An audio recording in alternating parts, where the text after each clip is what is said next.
तो हेलो बच्चों, आइए आज हम लोग क्लास जो 9th आपका इंट्रोडक्शन पार्ट कर चुके थे। जो पहला चैप्टर है आपका संख्या पद्धति, उसका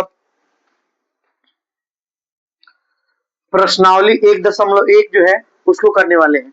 तो आइए वीडियो को बिना देरी किए और स्टार्ट करके आपको जो चैप्टर नंबर 1 है प्रश्नावली 1.1 उसको हम लोग करने वाले हैं, ठीक ना। तो आइए स्टार्ट करते हैं। उम्मीद करेंगे कि आपको बहुत अच्छा लगेगा। देखिए चैप्टर का नाम है आपका क्या,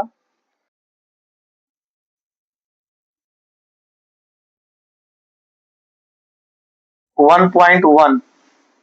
इसको हम लोग स्टार्ट करने वाले हैं, ठीक है ना। तो आपका पहला नंबर क्वेश्चन आपका है, बोल रहा है क्या,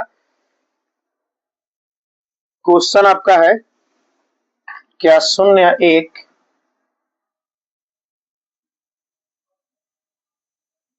परिमेय संख्या है, इसे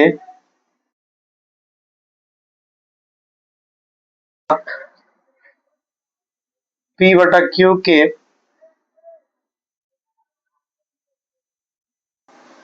Q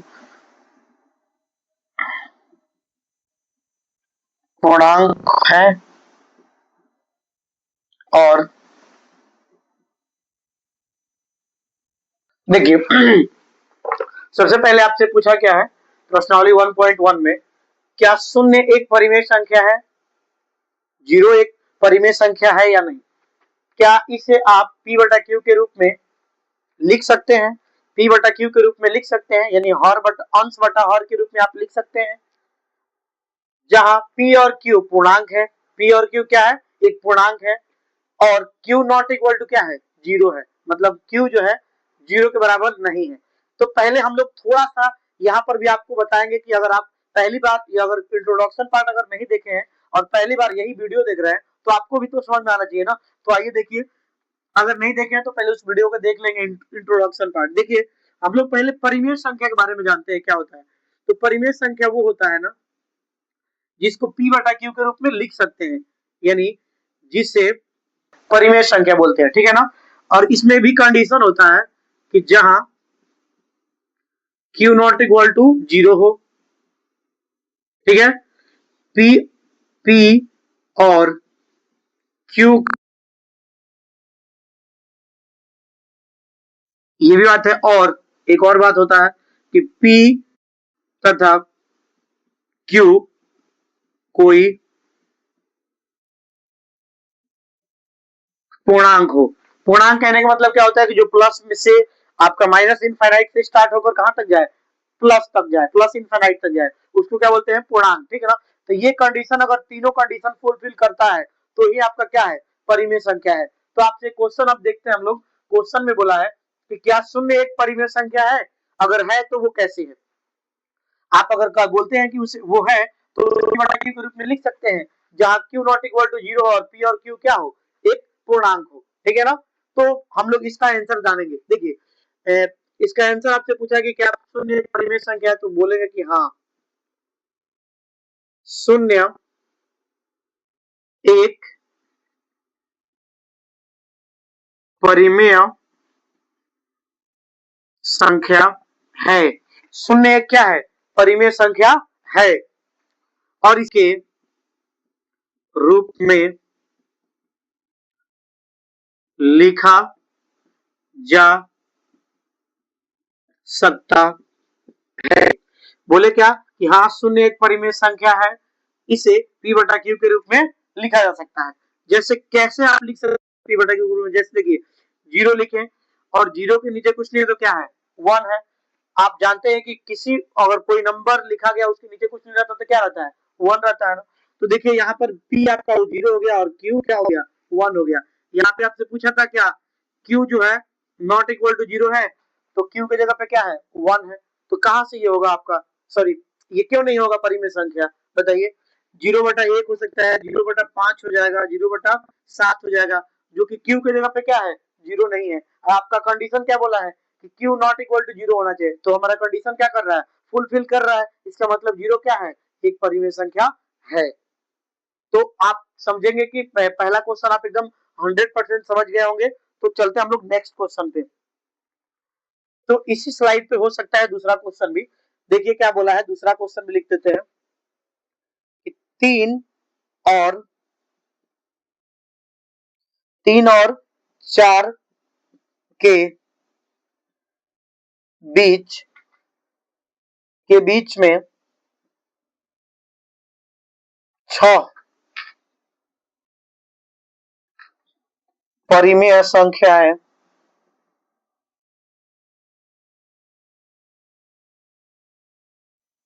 ज्ञात करें।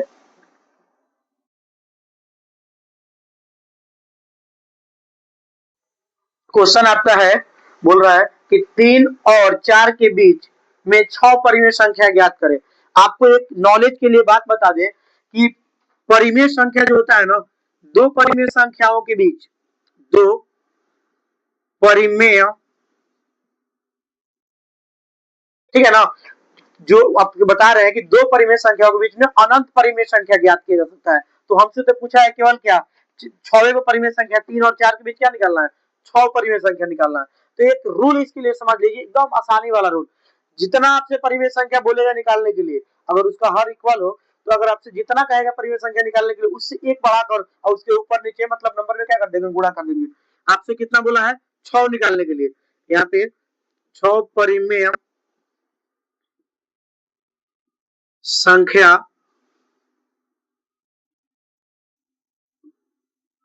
6 परिमेय संख्या ज्ञात करना है। तो इसलिए क्या करेंगे, इसके हर में ना 6 प्लस 1 यानी 7/7 से ऊपर नीचे क्या कर देंगे, गुणा कर देंगे। तो देखिए इसमें पहला संख्या, पहली संख्या कौन है, 3 है, तो 3 लिख दीजिए। 3 के नीचे कुछ नहीं है तो क्या है, 1 है। आपको कितना निकालना था, 6 निकालना था ना, तो 1 बढ़ाकर ऊपर नीचे गुणा कर दीजिए, यानी 7/7 कितना हो जाएगा, 7×3 = 21 और 7 कम 7, ठीक है ना। फिर उसके बाद आपका दूसरी संख्या कौन है, दूसरी संख्या आपका है कौन, ये 4 है। तो 4 के नीचे कुछ नहीं है तो क्या है, 1 है। इसके भी ऊपर नीचे, ऊपर भी 7 से, नीचे भी 7 से क्या कर देंगे, गुणा कर देंगे। नीचे हमको हर में क्या लाना है, 7 लाना है, ऊपर कुछ है उससे मतलब नहीं है। तो 7 में 4 से गुणा करेंगे कितना आएगा, 7×4 = 28 और 7 से कम 7, ठीक है। अब लिखेंगे कि अतः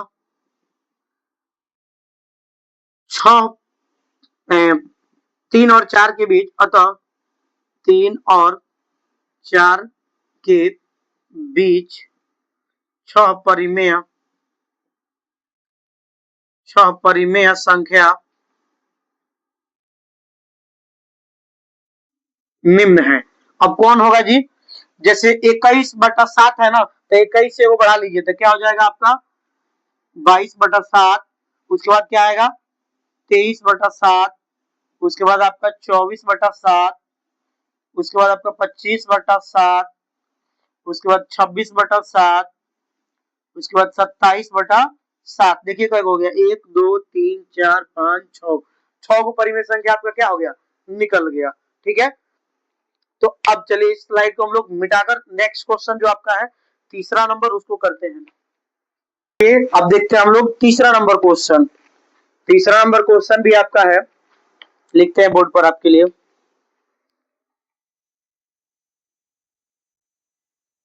तीसरा नंबर क्वेश्चन क्या बोल रहा है कि 3/5 और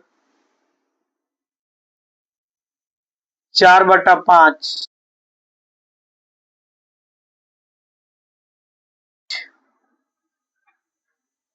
बीच 5 परिमेय संख्या, 5 परिमेय संख्याएं, परिमेय संख्याएं ज्ञात कीजिए, ज्ञात कीजिए, ठीक। आपसे क्या बोला गया है कि 3/5 और 4/5 के बीच 5 परिमेय संख्याएं ज्ञात कीजिए। क्या बोला गया है, यही बात बोला गया, ठीक ना। तो हम लोग करेंगे क्या, वही रूल अप्लाएंगे। इसमें भी देखिए हर क्या है आपका, इक्वल है, 5 है ना, 5 5 है और आपसे 5 बोला गया है, तो जब 5 बोला जाएगा ना तो एक बढ़ाकर क्या कर देंगे, गुणा करेंगे ऊपर नीचे में। यानी आपको 5 परिमेय संख्या ज्ञात करना है। तो हम लोग क्या करेंगे, इसके हर में 5 और 5 प्लस में 1 यानी 6 से क्या कर देंगे, ऊपर नीचे गुणा कर देंगे, ठीक है ना।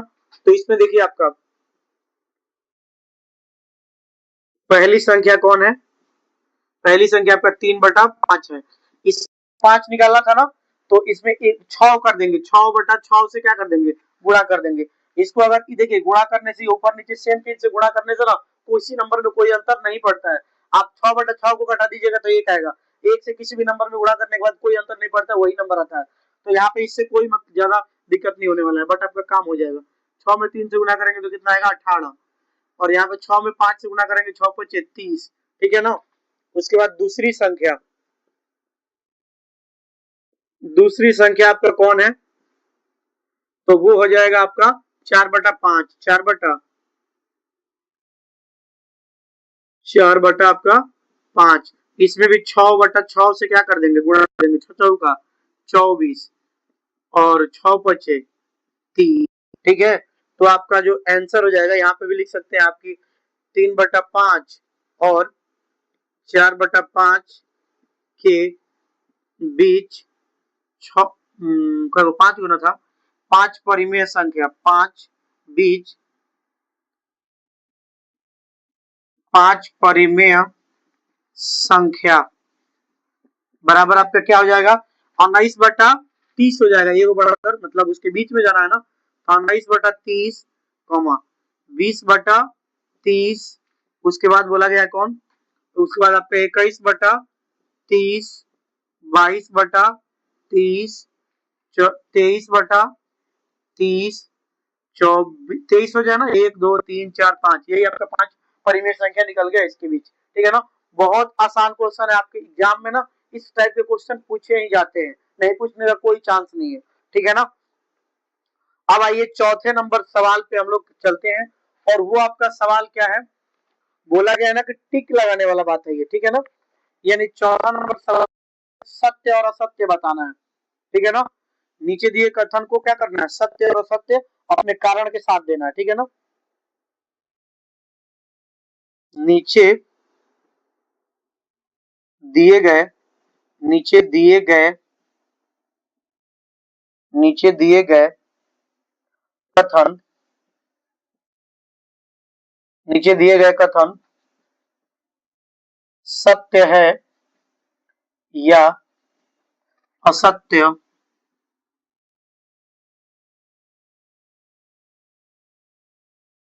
उत्तर दीजिए, कारण के साथ अपना उत्तर दीजिए।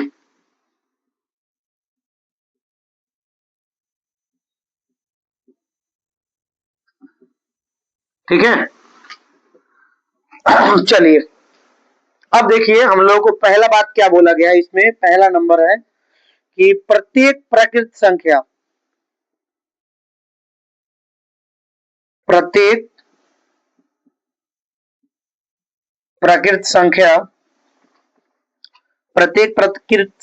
एक पूर्ण संख्या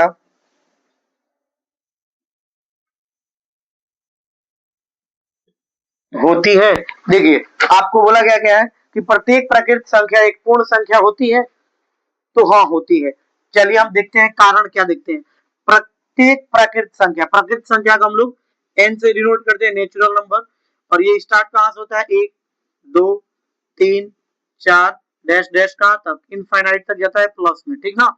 उसके बाद प्रत्येक प्राकृत संख्या एक पूर्ण संख्या होती है, और पूर्ण संख्या कहां से स्टार्ट होता है, डब्ल्यू से। कहां से स्टार्ट होता है, डब्ल्यू से।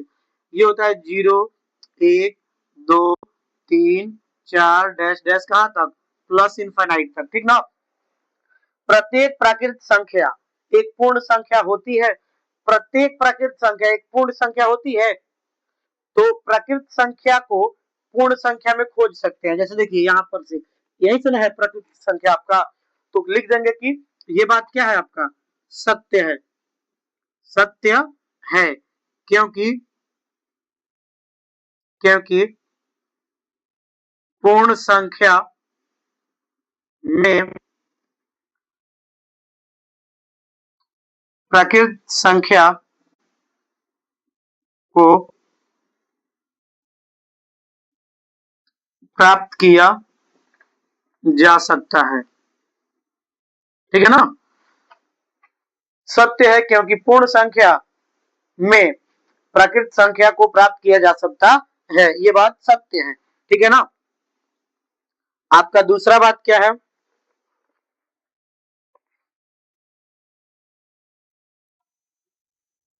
प्रत्येक पूर्णांक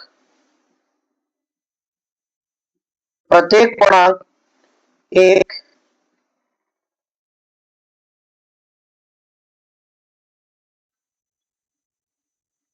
होती है।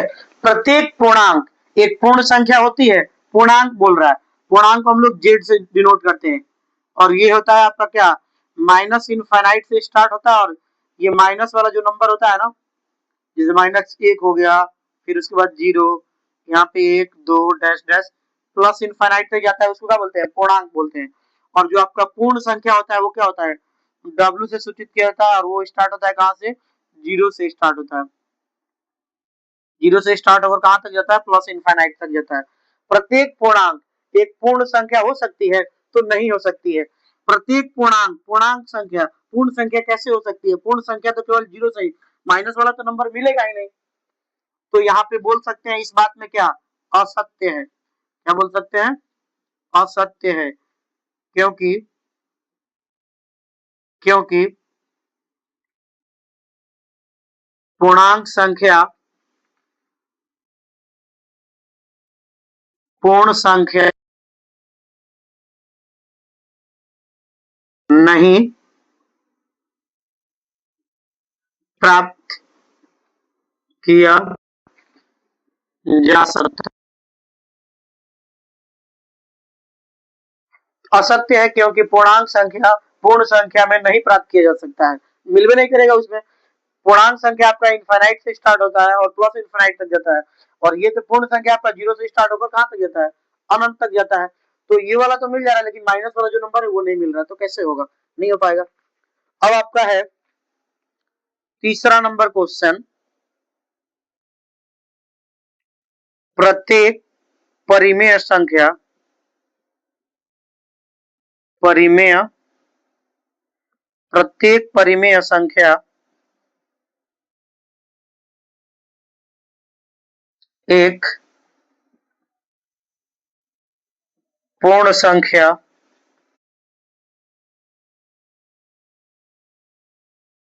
होती है। प्रत्येक परिमेय संख्या एक पूर्ण संख्या होती है। परिमेय संख्या को रेशनल नंबर था, वो होता है क्या, फ्रैक्शन वाला नंबर। ठीक है ना? ऐसे हो गया 7/, आपका ये पॉइंट वाला भी नंबर हो जाता है, वो परिमेय संख्या भी हो जाता है, तो ये परिमेय संख्या हो गया। बट जो पूर्ण संख्या होता है वो डब्ल्यू से डिनोट किया जाता है, और वो स्टार्ट होता है कहां से, जीरो एक दो तीन आगे ऐसे जाता है। ठीक है ना? प्रत्येक परिमेय संख्या एक पूर्ण संख्या होती है तो नहीं होती है, क्योंकि परिमेय संख्या आपका फ्रैक्शन में होता है p बटा क्यू के रूप में। ठीक है ना? और ये भी होता है, बट सबके नीचे इसके वन होते हैं, मैंने अगर कोई भी नंबर के नीचे कुछ नहीं होता है, वन होता है। ठीक है ना? तो वन होता है, बट इसमें ये नहीं होगा।